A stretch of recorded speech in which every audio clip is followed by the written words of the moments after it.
recently read an article from a financial prognosticator. He painted a bleak picture for the future, pointing out the growth of the national debt and our slowing economy. However, keep in mind there are always people who predict doom and gloom, no matter how bright the future looks. The upward trend in the cattle market may be the brightest star on our horizon. Farmers and ranchers are usually pretty optimistic, and I think you have to be in this business. Like Kit Pharaoh says, it'll rain someday, and when it does, we'll need it. Folks my age will certainly remember the recession of the early 1980s. Interest rates of 21%, runaway inflation, and increased unemployment. Those were not prosperous years for me just out of high school and trying to get started farming. Inflation of fuel, machinery, and farm supplies was frightening. I, for one, don't want to relive those days, but just in case, what can we do to protect ourselves from financial hardships? Here's a short list of things to think about. Number one, simplify. Look back 150 years and you'll see that we've made ranching complicated. We need to get back to letting the cows do most of the work.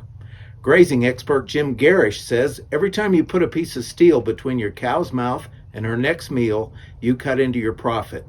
So graze more and feed less. Can you stockpile some forage instead of baling it for hay? Can you change the way you graze to increase production? Now would be a great time to move toward low-maintenance PCC genetics that will allow you to use less labor, equipment, and feed.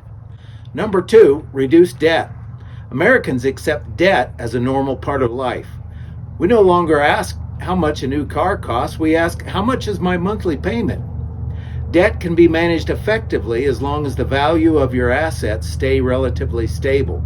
I remember in the late 70s, bankers were freely loaning money, encouraging farmers and ranchers to expand their operations. Within a few short years, thousands of them lost everything when land values fell and their balance sheet no longer balanced. Number three, stay in the market. After my fledgling farming operation failed in 1983, I went to work on the shares with my grandmother's brother. He was a cattle trader for 70 years, and he understood sell-by marketing before it had a name. His rule was, always keep something that's growing into money. He did not allow swings in the cattle prices to keep him out of the market. His plan was to buy whatever class of cattle was undervalued at the time. The largest profit I ever made was buying cattle that no one else wanted. They say if we don't learn from history, we're destined to repeat it.